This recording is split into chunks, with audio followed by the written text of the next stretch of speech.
Hello, and welcome back to Visiting Dugout, a Fans First Sports Network production. I am Chrystal O'Keefe. This time I have Graves back on to talk. I don't think we're able to convene last year, but we're back to talk about the Pirates, so perhaps you can just reintroduce yourself since it's been a year. It's been a while, Crystal. It's great to be back with you. I am Voice from the Graves on Twitter, and it's great to be back to talk some baseball with you. Yes, for sure. You've got quite a bit to talk about. The Pirates have had an interesting year. There's some guy named Paul Skenes on the team who's starting the All-Star game. A little impressive, but what's new with the Pirates? I tell you, it's been a very disappointing season to say the least. A lot of fans, I think even the front office was pretty hopeful that things would turn out a little bit differently this year. They've not gotten it done. We're already on to our second manager. Derek Shelton was fired, I believe, it was like the end of May. Don Kelly has stepped in. We've seen some subtle changes, maybe a little bit more consistent lineups, which, for the most part, fans have been calling for that for years, and so we're starting to see that, but it really hasn't made any difference. The Pirates just are not able to find their identity, unfortunately, and so they're struggling. Yeah, and it's wild because you have such a good squad. Like, you've got really good players. You've got probably the best or one of the best pitchers in baseball right now. So it's so annoying that you can't find footing because, I want to root for this team. I want to root for the Pirates, but they're frustrating to watch. And they definitely are.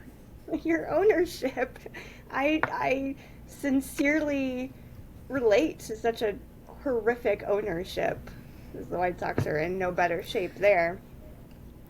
Yeah, I think sometimes I'm in the minority when I say, the Pirates and White Sox are run pretty similarly. Now Reinsdorf, on to his credit, he has spent some money in the past, hasn't done so much recently. Bob Nutting never really has spent. So, but just the way that they run and they operate and I just see the similarities to both teams so often, and I hope for the sake of the White Sox that maybe their rebuild or their reshuffling with the Will Venables at the helm and managing the team, that hopefully they are maybe a little turn it around a bit quicker than the Pirates have. Yeah. Also, I'd be remiss if we don't obviously bring up Dave Parker, who has passed away. I had to wear my Dave Parker shirt for Absolutely. This podcast because what a legend. And just so sad that he was so close to Cooperstown and can't be there to see it. That death was brutal for baseball. It was, I guess, if there's any silver lining, at least he was alive and knew that he made it. Unfortunately, like so many, it's done after they've already gone. But he at least got to know that he was going to be going to the Hall of Fame. So, but yeah, very very somber day. Great memories of Parker growing up. I mean that arm, just unbelievable.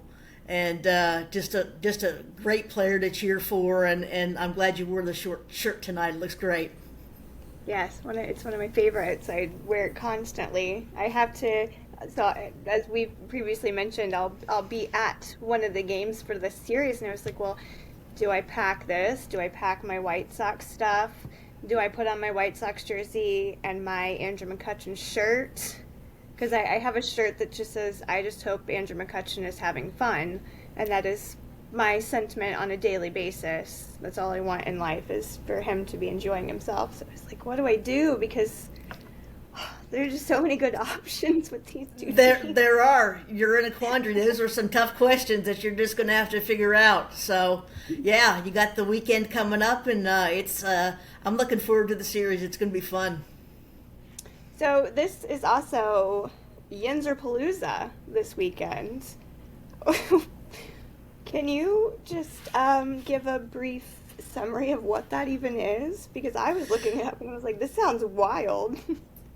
Yeah, I'm not sure that I can explain it exactly either, but I think it's just a big old party. They're going to have, a pre-game party out on Federal Street and games for the kids and just have, probably a lot of beer and a lot of music and, a lot of good times, White Sox and Pirates fans getting together. So outside the ballpark, it's going to be pretty cool.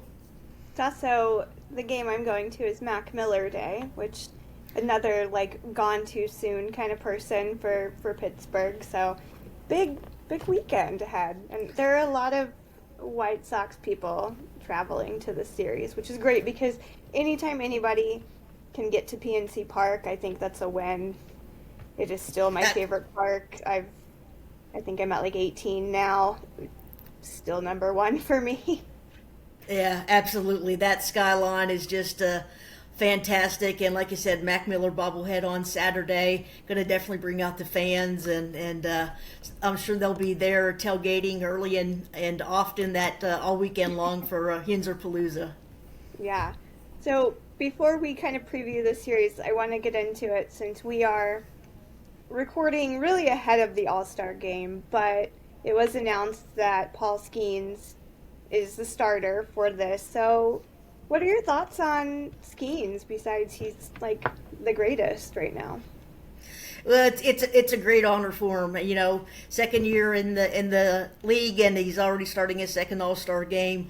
I think probably he's going to go one inning, and that might be about it. But Major League Baseball is finally getting to see Scooble against Skenes, and I think that's going to be a great matchup for all of baseball to witness. And and what can you say about Paul? That hasn't been said already. He's just incredible athlete, incredible person, and Pittsburgh is lucky to have him. He has really seemed to embrace Pittsburgh. Things haven't gone as well as planned, but that doesn't mean that the players aren't going out and fighting every day and trying to win. So, and Paul's right there. I think he's a leader of this team, and like I said, Pittsburgh's lucky to have him, and so is baseball. So we touched on this earlier about how the Pirates don't really spend. So going back first to the off season and then looking forward to the upcoming trade deadline, is there any way that the Pirates are going to meet any needs they have, or is it just going to be a whatever, we don't care kind of situation? It's a good question, because a lot of fans right now are just fed up with Ben Cherington. They didn't want him to touch the draft. They don't want him to make any trades.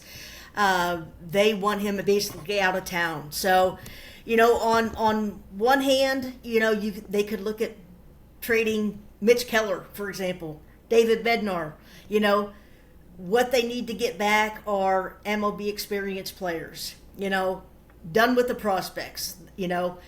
They obviously can't develop, so that's their big problem. So get somebody that's been developed by another team and get them here. If they'll go that route, possible, we might just see him do a few little trades here and there. Maybe trade Santana, IKF, and get some players back. We've got some youth at AAA knocking on the door. Maybe Billy Cook. Nick York are possibilities. Jack Sawinski's back up here. He just got recently recalled, so I think they're probably going to give him a little bit of a look. Canario has just totally disappeared. He's just sitting here on the bench, not playing. Same with Adam Frazier. You would think Adam Frazier might be able to get something, but again, you're not looking at a great return. So I think it's really going to kind of come down to what Nutting will allow Cherington to do, or if he's going to put his foot down and say, they don't need to trade Mitch Keller right now. They could wait till the off season or later. So it's not like they need to do it. We're getting a lot of players back too from the injured list. I'm not saying that we're going to turn this around and be a 500 team. I think, we're just going to be scrambling every game we get and trying to figure this out and finding an identity. So there's no real answers, but if they are going to trade, it's got to be for MLB experienced players. Yeah, and their minor league team, we both, not to brag, but we both follow each other on Twitter, even though I never check Twitter. They seem to be having a decent season, so I'm kind of surprised they're not trying to pull more from that. But what do I know? Well, I'm just a woman with a podcast.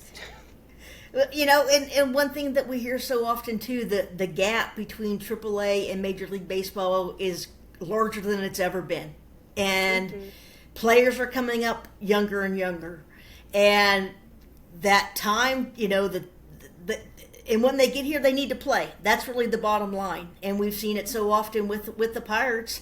They call somebody up and he sits on the bench. And that doesn't, there's some benefits to that maybe, but you got to see them play. You've got, look at Henry Davis right now. He should probably be our starting catcher. He's catching, three times a week. And that's not enough. He needs to be playing every day. We need to get some answers on who we have. I think, and that's one frustrating part for me. We still don't even really have answers on somebody like G1 Bay or Leover Peguero, Jack Sawinski. I mean, these guys have been here. They've had, major league bats, but we still don't even have any answers on them, because of just the on again, off again way that they play them and have played them. They don't get that repetition and can't figure it out. I think that's their biggest problem. They've kind of screwed around with the players more or less and just have kept them from developing, I think, the way that they could have. So, as far as you're feeling this season, the Pirates are dead last, 18 and a half games back, in a fairly competitive NL Central, which we're not super used to that being super competitive, to be honest. But is it just, you're just watching baseball and you don't have any good hope for this season? Like, do you think sometime in the future they're going to be good, or is it just like, kind of what White Sox fan when Jerry croaks, maybe it'll be good? Is it like... Well, I mean, knowing that we have Paul Skenes for several more years, hopefully Nutting will wake up and he'll decide to spend some money. Or like I said, trade Mitch Keller if you have to and get some players in here. That seems to be the best way. They can't, they don't have any luck signing free agents. Free agents don't want to come here. So the best way to do it is to trade. And unfortunately, they haven't developed the hitters like we had wanted to see. You trade talent for talent. That's not happened. They've done a fabulous job on the pitching staff. I really like where that's going. We've stockpiled that again, even deeper with the latest draft. There's always hope.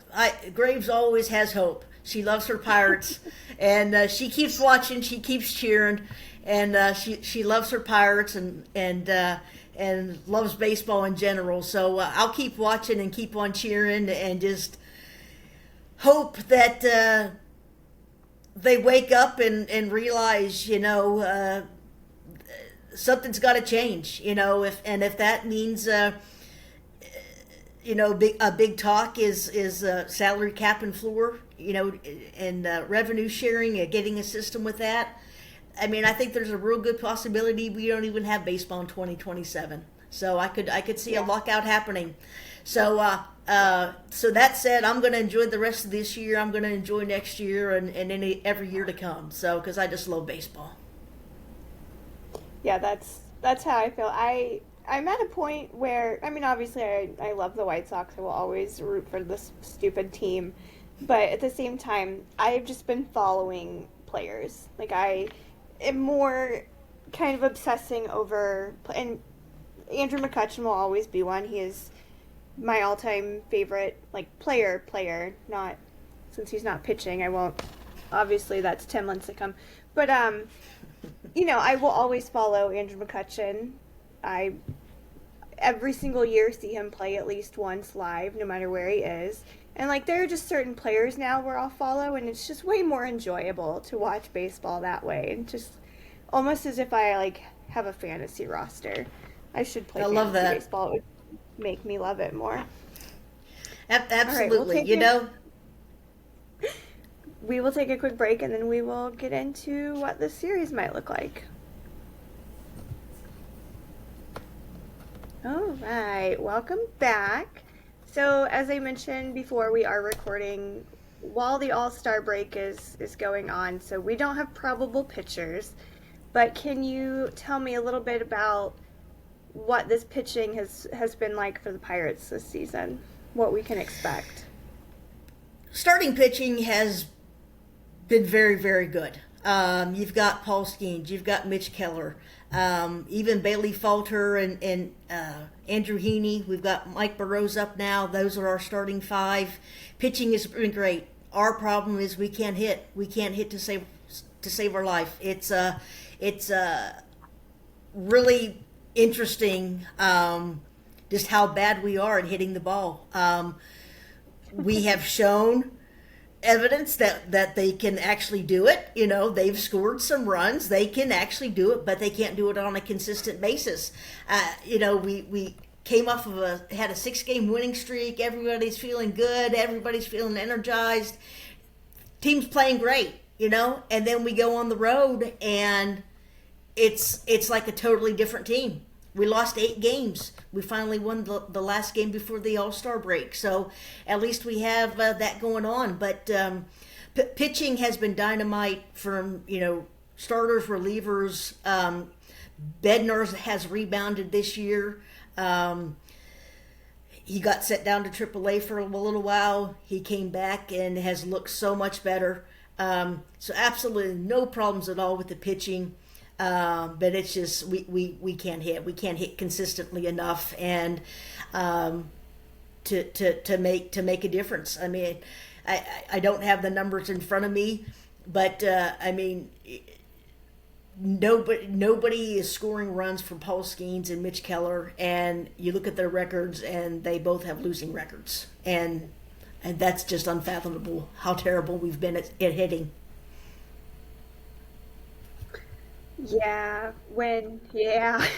I'm just I'm thinking back, and I go back to Andrew McCutchen. He's had a great year as far as like breaking records and topping Pirates hitters, but it doesn't seem like one person can't save you, one person can't score all the runs, and it's just such a bummer.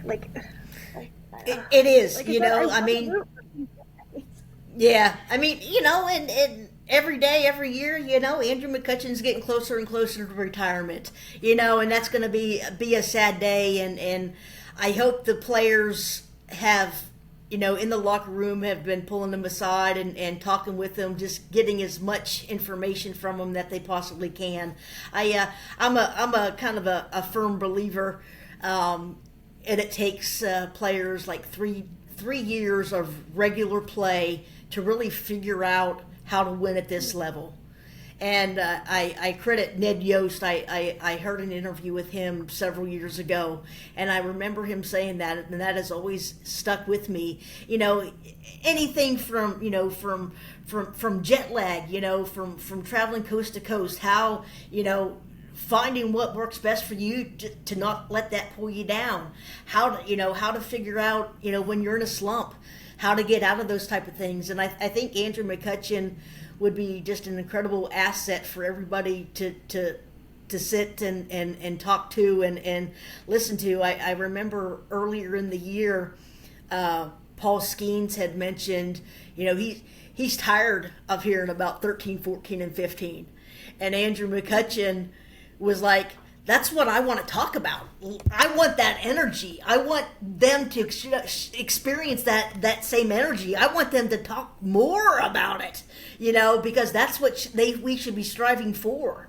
is getting back to that. And so I thought that was kind of, kind of interesting. Two strong voices in the clubhouse, different ends of their career, and one's looking at it one way and another completely different. So but yeah, Andrew is he's a great Pirate, always will be, and it's going to be a sad day when he does hang it up.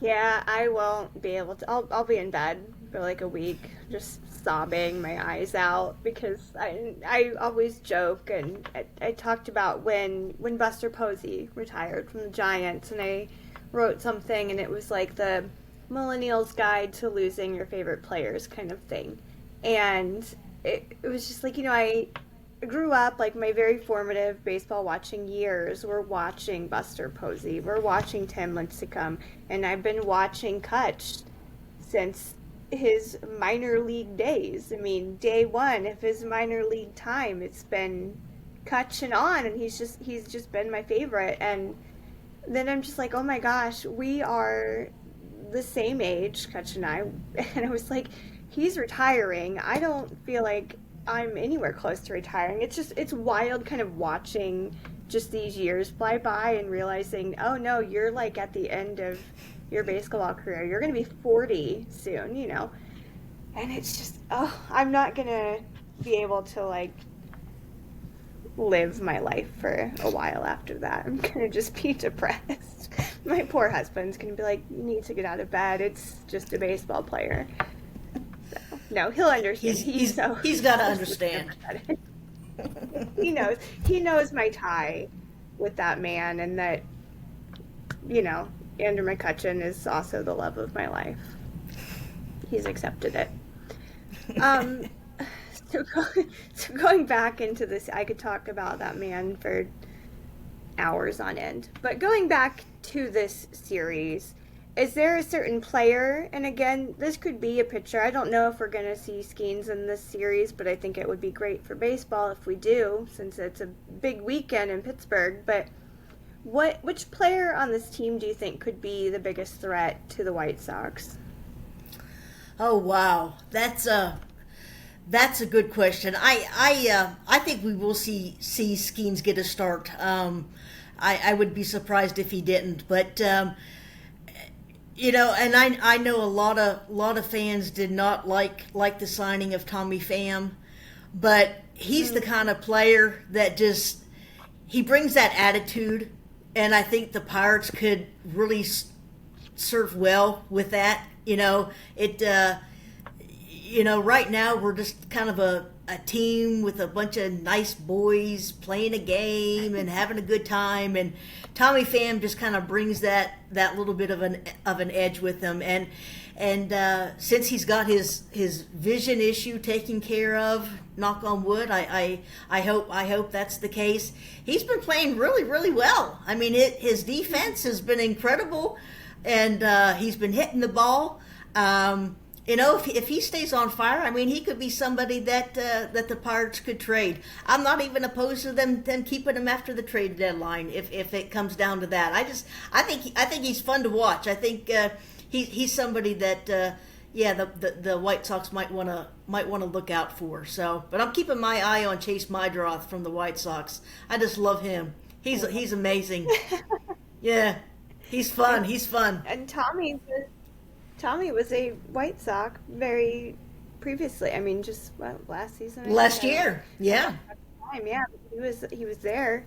And yes, good point about Chase. Chase is a blast to watch. He is probably my favorite right now. If I had to like really pick, him or Kyle Teal are just two of my favorites to watch. Yeah, I heard rumors he might be the Padres are interested in Teal, so he might be gone before you know it. No, Sorry. They took Dylan. They can't. Yeah. They can't have Kyle. But no, he is. He's been fun to watch. Yes. I mean, it's a bunch of kids right now. It's like kids and Andrew Benintendi. It's like he's babysitting right now because they're all like children that were born after I had graduated high school, which is grosses me out. But that makes you feel old. So No, with that, what are the keys for the Pirates to take this series? we've got to find a way to hit the ball consistently. We've got to score runs. We've we've got to do it. When they fired Andy Haynes and brought in Matt Haig, everything I kind of read is like the hitting philosophy seems like it's staying the same. I'm not hearing anything different, but I was hoping that the way he delivered the message maybe would help. And I think maybe at times it has, but then they just kind of seem to fall back into these bad habits and standing there and watching strike three. So the Pirates have got to hit. I mean, and I know the White Sox have a similar issue with their hitting. Each game might end up 1-0. I mean, it honestly wouldn't surprise me. These teams just cannot score runs, and I think it's going to be a great series. I mean, I could honestly, I could see the White Sox winning 2 of 3. I really could. That's just how poorly the Pirates have been playing, and I like the energy of the White Sox. They are young, and they're fun. I think they're fundamentally, I think they're ahead of where the Pirates are, and so it should be a great series, and I'm looking forward to it. Yeah, I just looked. The last game the Pirates had was Sunday, and it was 2-1. So yeah, I expect pretty low scoring Yeah. matchups for both sides. Because the White Sox are so streaky with their hitting. Miguel Vargas was fixed for the longest time, and now he seems to be broken again. I don't know what's happening anymore. So it's really just depending on these young guys. But we have Colson Montgomery, who just recently came up and has been hitting the ball like crazy. And I'm like, okay, well, we're in the full-on youth movement rebuild portion of the White Sox. And I tell you, Coulson, his defense, man, I did not realize how good he was on defense. He has looked really good, made some spectacular plays, and yeah, he's been hitting the ball, he's been contributing, and that's great to see. So good for him. He came in for the Rockies series, so they were on the road. So Steve Stone wasn't there. Steve Stone hasn't been traveling to further out games, and it was Dan Plesac, who I don't care for him, but that's another topic. But I don't like his broadcasting. Previous Dan Plesac, fine. Broadcast, no, it's a no for me. But he kept bringing up how Coulson was acting as if he has been there before, like he's been playing for 2-3 years now, and kind of goes back to your point of it takes players like 3 years to really completely gel into knowing what they're doing, and he has been. Coulson has been great. He has been just out there as if he's been there before, and he knows exactly what he's doing. So he's been really fun to watch. I've enjoyed him too. But with that, kind of going hand in hand, you mentioned the White Sox could easily take 2 of 3. So is that a fear that you have heading into this series, or is there even more to unpack there? Well, no, I would say that's fair. It is a fear. The Pirates, I've just not been impressed. Henry Davis has probably been the most impressive player this year. His defense has grown so far. It's been amazing, and he should be playing every day. If the Pirates don't hit, I could easily see the White Sox winning 2 of the 3, or even sweeping, because we just it's almost embarrassing how poor we are.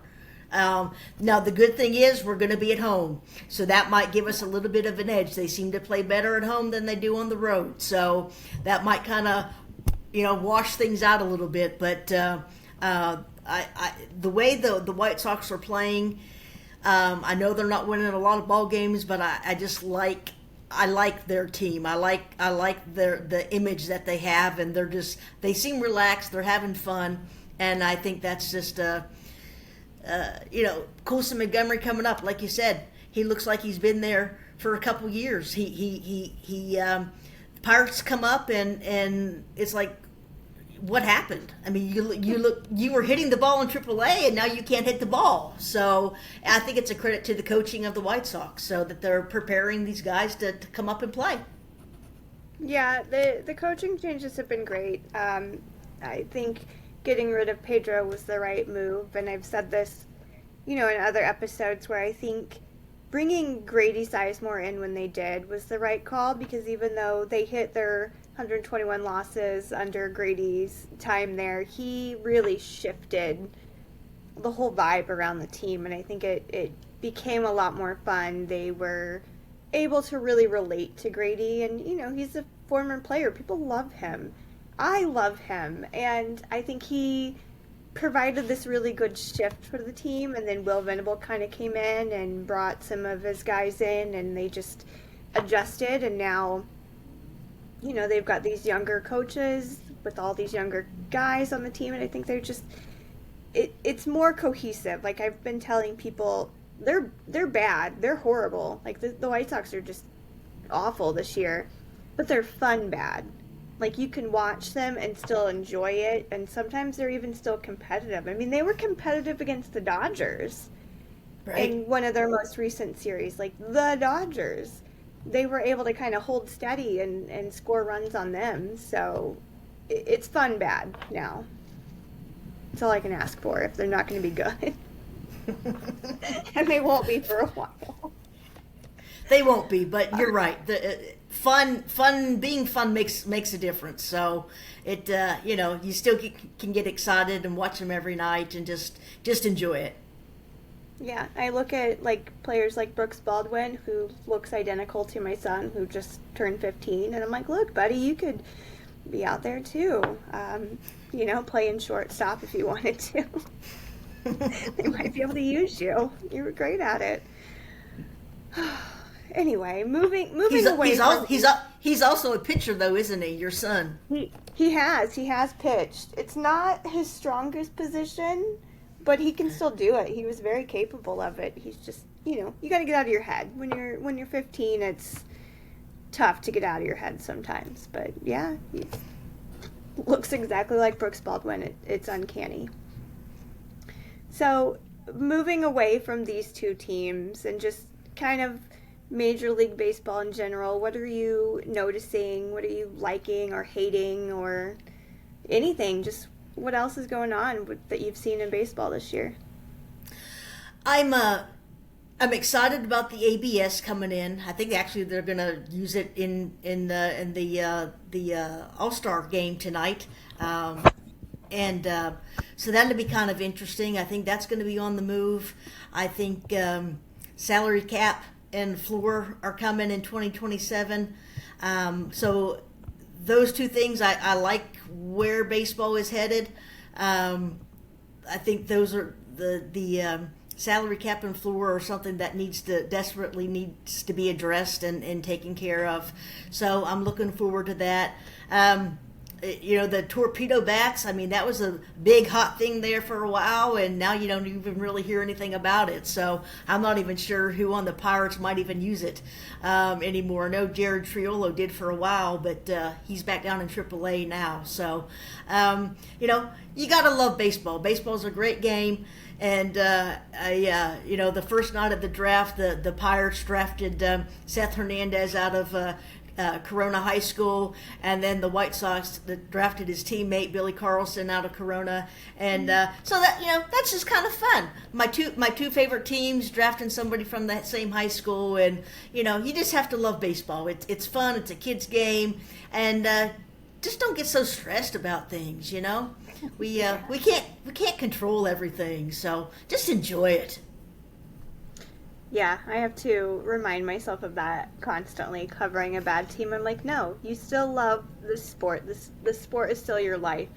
And once November hits, you are going to just sink down into an emptiness until baseball returns. Absolutely, yeah. It's a long wait. I know. I always think of the Beatles song, Here Comes the Sun. Every single time they're just like, pitchers and catchers report in 10 days. And every time I'm just like, here comes the sun. Baseball's coming. Yep. Pitchers and catchers. And it's always like right around my husband's birthday and Valentine's Day. So I'm just like, it's just all these things I love. They're all coming all the good together things. so soon. That's right. So, yeah, I just have to remember that I'm going to miss it so much. So don't be sad about it when they're so bad. And they are. They're so bad. But oh well. Well, that's what I've got for you. Thank you again for coming on. I missed you last season. I'm not even positive I did a Pirates episode last season because I think I had a lot going on. But thank you for coming back. It's always a pleasure to talk to you. Have so much fun at Yinzerpalooza this weekend. Well, Chrystal, thank you so much. It's always a great coming on with you and talking baseball. And yeah, this weekend's going to be a lot of fun. And yeah, don't have too much fun at Yinzerpalooza. So it's going to be wild, I'm sure. All right. Well, thank you again. See ya. Bye-bye.